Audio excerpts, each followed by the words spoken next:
Bonjour tout le monde. Nous nous retrouvons aujourd'hui pour aborder le sujet de la conscience de groupe, dont je vais vous faire part d'un fragment. Alors c'est parti. Pour commencer, qu'est-ce que la conscience de groupe et comment la définir? Eh ben, je dirais que la conscience de groupe, c'est la conscience d'appartenir à un organisme, à une globalité. Donc on est bien au-delà de nos préoccupations personnelles et émotionnelles. On sait qu'on appartient à un groupe et ce groupe, c'est une entité à part entière. On est à la fois tout et partie. C'est un don à l'âme que nous sommes tous, en d'autres termes à l'âme une, ou on peut dire aussi l'âme planétaire dans laquelle nous avons la vie. C'est un état de conscience qui vibre à l'unisson de l'âme une et dans lequel nous nous reconnaissons en tant qu'unité vivante avant de nous reconnaître partie, différenciée et spécifique, évoluant ensemble. Alors plus précisément, comment rejoint-on cet état de conscience et qu'est-ce qui s'y passe? Tout d'abord, il faut préciser qu'on entre en conscience de groupe par la méditation. Et ce groupe que l'on rejoint, c'est un groupe subjectif, c'est-à-dire que ce n'est pas une addition de personnes, mais bien un organisme à part entière. On rejoint cet ensemble dans lequel rien n'est exclu, où tout a une fonction et où chaque organe y a sa place. Le lien de groupe, il est permanent, et ce lien subjectif, il peut être perçu et progressivement reconnu par un rythme commun, par un accord sur une vibration de groupe qui permet de travailler ensemble selon un plan commun. C'est la reconnaissance d'un projet collectif de progrès et d'évolution planétaire. Alors comment ça se manifeste? Bon, en fait, on entre dans cette conscience de groupe par le mental, un mental de groupe, un mental collectif.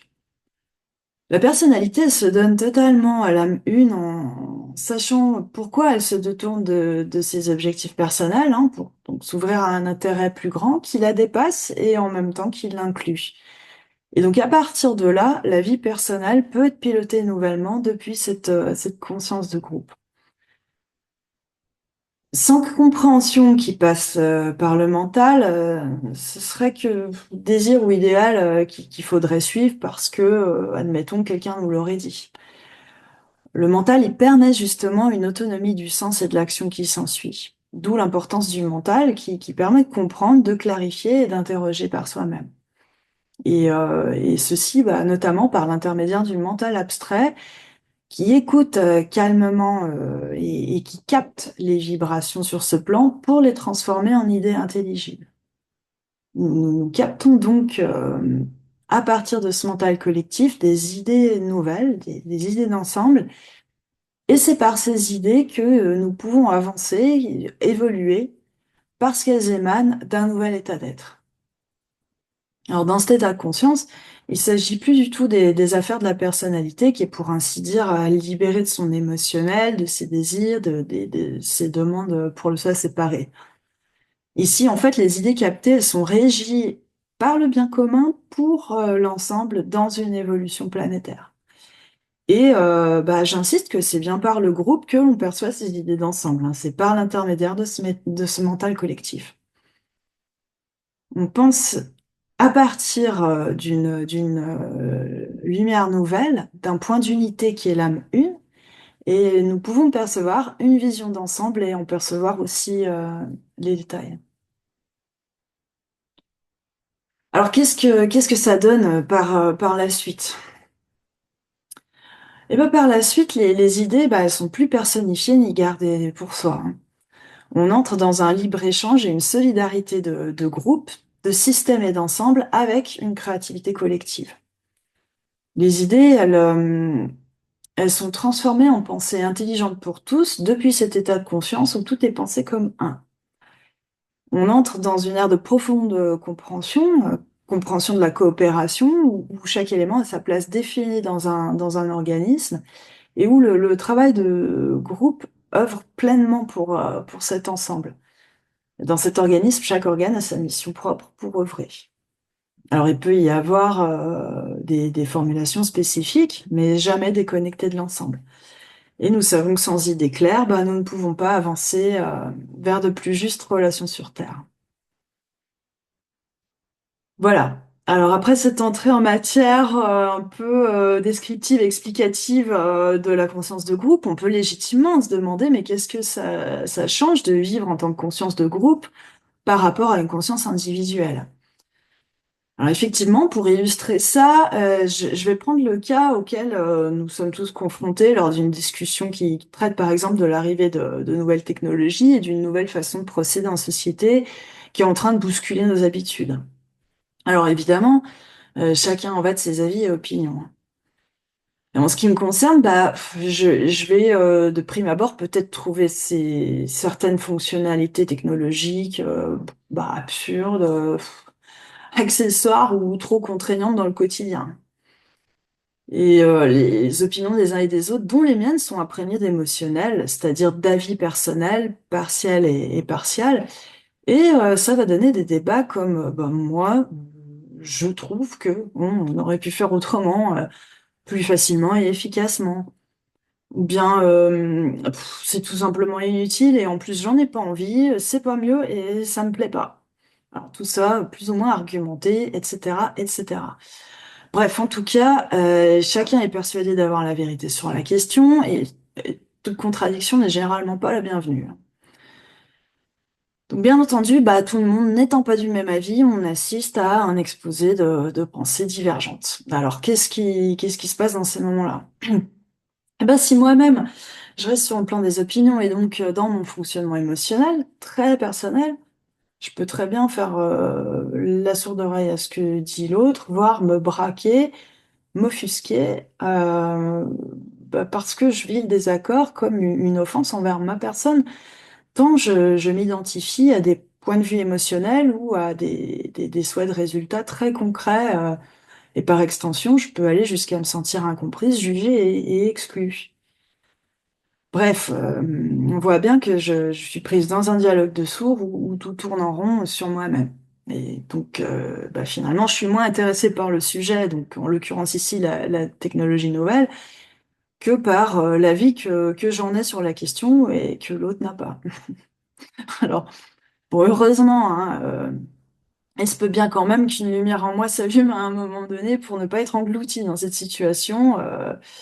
Bah, en prenant conscience, en me rappelant tout simplement que nous sommes une âme, un être, et non pas seulement le produit de nos pensées. Donc l'essentiel de la situation, c'est pas mon avis ou l'avis de l'autre. L'enjeu derrière un sujet donné est de saisir ce qui nous concerne tous en termes d'idées évolutives au travers d'une situation. Mais si j'en reste seulement là à ce constat et que j'arrive à stopper ce dialogue de sourds, je peux me rendre compte qu'une fois encore, c'est quand même ma personnalité qui cherche à maîtriser la situation. Par exemple, pour me calmer, pour faire silence en partant du principe que bah, chacun doit être écouté et faire preuve de tolérance, etc. Mais seulement, voilà, il se trouve qu'il s'agit d'un petit arrangement entre l'âme et ma personnalité, mais sans que les deux soient vraiment unifiés, sans que ma personnalité se soit en fait donnée à l'âme que nous sommes, et que je puisse pleinement partir d'un autre point de conscience, donc un point de conscience de groupe, pour changer de vision sur le sujet et me laisser enseigner, transformer à partir de l'ensemble. Et de cela, bah, je m'en rends compte quelque part parce que lorsqu'une question rencontrée n'est pas mise en lumière, elle peut tout à fait se représenter telle qu'elle, c'est-à-dire si je me retrouve dans une discussion sur le même sujet, bah, ma posture n'aura pas changé d'un iota. Aucune solution avancée n'est envisagée, ni même envisageable. Alors c'est seulement parce que la conscience de groupe, elle est vécue intérieurement, lorsque ma personnalité elle se donne pleinement et régulièrement à l'âme que nous sommes, que cette conscience de groupe, elle devient aussi de plus en plus présente.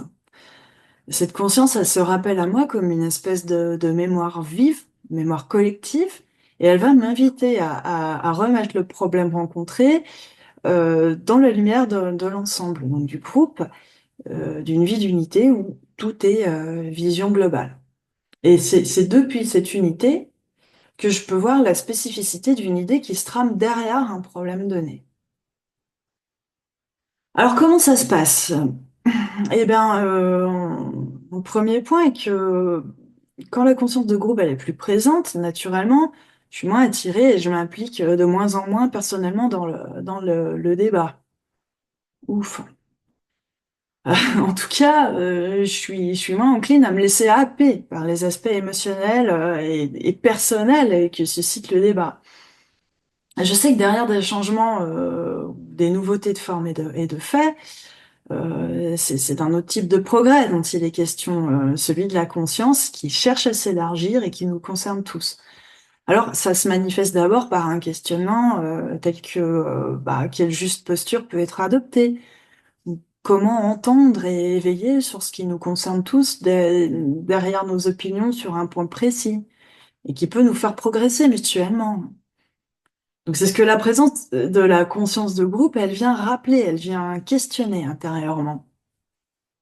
Donc je suis invitée en fait à mettre en lumière la problématique d'abord en moi-même, au sein d'un vécu de groupe, et depuis ce nouvel état d'être, je vais pouvoir toucher une proposition qui implique peut-être une attitude plus ajustée de ma part, dans par exemple un accompagnement possible, une ouverture sur une attitude de recherche ou de compréhension d'un phénomène, y compris quand ça passe par le silence. En conscience de groupe, rien n'est une affaire personnelle, en fait, tout se passe au-delà du moi, hein. Les idées, elles sont nécessairement pas les miennes, mais disponibles en tous pour le bien de l'ensemble et pas pour mon bien et ma satisfaction, personnelle. Donc je vis un véritable, détachement formel, tout en me sentant bel et bien concernée. Donc dans le cas de l'exemple cité, il m'est plus question de rester à l'écoute de ma peur personnelle, d'avancer, vers des dimensions, d'intelligence, artificielle, admettons, et de sortir d'une pseudo-zone de confort qui me pousse dans mes retranchements émotionnels. En conscience de groupe, je vais pouvoir discerner ça, voir clairement ce qui peut tout aussi bien entraver à une plus juste attitude.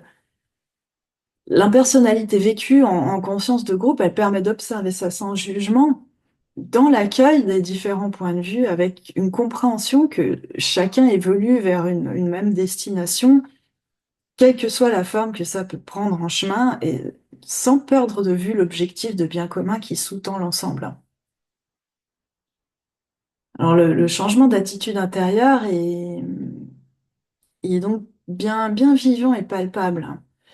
Et s'il n'y a pas ma vérité personnelle à glorifier avec le besoin irrépressible de m'accaparer des pensées, on pense intérieurement ensemble, en appartenance à un système collectif qui évolue. Donc tout problème y est abordé dans une réelle confiance. Une confiance dans le processus même de la vie qui évolue. Et du coup, l'attitude intérieure, elle est humble, généreuse. Elle est aussi dynamique, coopérante et solidaire, en étant toujours axée sur ce qui concerne l'ensemble, pour l'ensemble. Voilà, et dans cette vision et compréhension que nous participons à œuvrer pour des relations plus justes sur Terre, eh bien, on pressent toute l'importance de penser à partir de ce nouvel état d'être. Nous sommes bien entendu tous invités, hein, à faire ce pas vers l'inclusivité et penser comme un. Et par le groupe, eh bien, nous pouvons commencer à éclairer le nouveau monde vers lequel l'humanité se dirige. Merci pour votre écoute. Vous savez que vous pouvez retrouver d'autres fragments du même thème sur notre chaîne. N'hésitez pas à aller y faire un tour et on se retrouve très bientôt.